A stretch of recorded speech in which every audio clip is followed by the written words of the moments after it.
দীর্ঘদিন প্রায় 15 বছর ডিফারেন্ট চ্যানেলে স্বৈরাচারী মোনাফিক বেঈমান এই ফাসেক হাসিনার বিরুদ্ধে লড়াই করেছি, করে আমাদের দেশের ছাত্ররা আমাদের দারুণ উপকার করেছে। আপনি জানেন, দ্বিতীয় স্বাধীনতার পরে আপনি দেশে গেছেন, আমি গেছি, আমি অনেকদিন ছিলাম, অনেকগুলো কাজ করেছি। আমরা ছাত্রদের কাছে কৃতজ্ঞ, যারা আত্মাহুতি দিয়েছে, শহীদ হয়েছেন, তাদের বিদেহী আত্মার মাগফিরাত আমরা কামনা করব সবসময়। যারা বেঁচে আছেন, আহত পঙ্গু, তাদের সুস্থতা কামনা করব। এবং বর্তমান সরকারের wish them good luck for all success. এ পর্যন্ত তারা যা করেছে অত্যন্ত ভালো কাজ করেছেন। সবচেয়ে বড় কথা, আমাদের সৌভাগ্য যে নোবেল লরেট, আমার শ্রদ্ধেয় শিক্ষক, as you said, direct teacher from the university of Chittagong, doctor Mohammad Yunus, যার কোনো প্রয়োজন ছিল না, প্রেসিডেন্টের প্রেসিডেন্ট, সারা দুনিয়ায় তার সাথে বহুবার বিভিন্ন জায়গায় যাওয়ার সুযোগ সুবিধা আমার হয়েছে, আমি দেখেছি। তিনি বাংলাদেশের প্রেসিডেন্ট হওয়ার কোনো স্বপ্ন খায়েশ তার কখনোই ছিল না। সেখানে আমরাই অনুরোধ করেছি, বিশেষ করে 1 আগস্ট, 2nd, 3rd, তার আগে থেকে আমরা অনুরোধ করছি বিভিন্ন চ্যানেলের মাধ্যমে যে স্যার আপনি এসে এটা দায়িত্ব গ্রহণ করেন। কারণ ফাইন্ডিং নো আদার অল্টারনেটিভস, কেউ নাই, এখনো নাই, ভবিষ্যতেও থাকবে না। Doctor Yunus is doctor Yunus, unparalleled. যাই হোক, তারপর থেকে তিনি যেটা দায়িত্ব গ্রহণ করেছেন, এবং এই দায়িত্ব গ্রহণের 3টে শর্ত ছিল। একটা হচ্ছে নির্বাচন, সেটা ছিল 3 নম্বরে।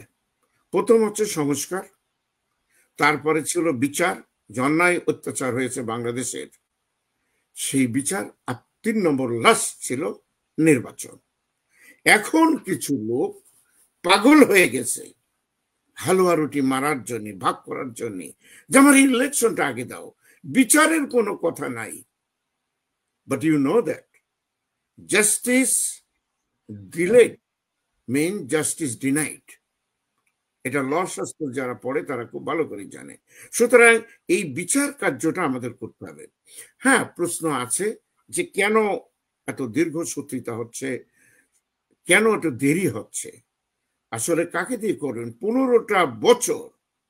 আরে ভাই, 15 বছরে যদি একজন উকিল বারে যায়, তার একটা পর্যায়ক্রমে যেভাবে সে স্টেপ বাই স্টেপ ওঠে, তারপরে জাস্টিস যেটা হয়, সেই জাস্টিস গুলো তো মোনাফেকের জাস্টিস।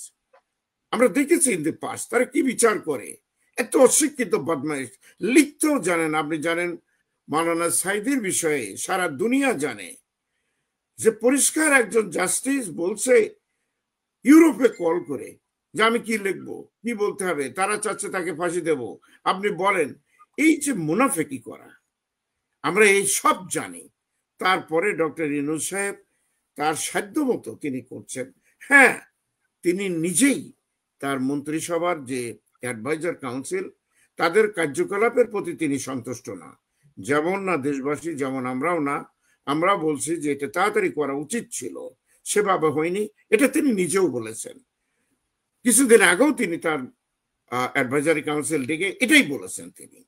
সুতরাং সবকিছু মিলে যে আমাদের একটা অসুবিধা আছে, অসুবিধার ভিতরে আমরা এগিয়ে যাচ্ছি সবাই। এবং আমরা 100% মোহাম্মদ ইউনুস, ডক্টর মোহাম্মদ ইউনুস আমার শ্রদ্ধেয় শিক্ষক, তার সমস্ত কাজকে আমরা সাপোর্ট করছি। তার কাজ কারবার নিয়ে কথা বলা যায়, সেটা নিয়ে আলোচনা সমালোচনা করা যায়। এটা তো আমাদের কারোর পৈতৃক সম্পত্তি না। আমরা দেশ এবং জাতি নিয়ে যে কোনো দেশ, যে কোনো রাষ্ট্র এবং দেশের অভ্যন্তরে সমস্ত রাজনৈতিক দলের সাথে আমরা কথাবার্তা বলতে পারি। অনেক সময় অনেক বাধা বিপত্তি আসে, অনেক সময় অনেক যাকে নির্দেশ দেওয়া হয় সে হয়তো কাজ করে না, বা না করলে তার একটা কনসিকুয়েন্স ফেস করতে হয়, সেটা হয়তো হয়নি। কিন্তু মনে রাখবেন, আমি নিজে পার্সোনালি সেখানে 2-3 মাস ছিলাম, এবং আমি দেখেছি all set up found by এই যে ডিক্টেটর, এই যে বদমাইশ মহিলা, যে আমাদের দেশটাকে ধ্বংস করেছে, আমাদের স্বাধীনতা সার্বভৌমত্বকে নষ্ট করেছে, এমনকি আমাদের সাহিত্য সংস্কৃতিকে ধ্বংস করেছে, আমাদের বিশ্ববিদ্যালয়ের শিক্ষা, এমনকি ধর্মকে নস্যাৎ করে গেছে।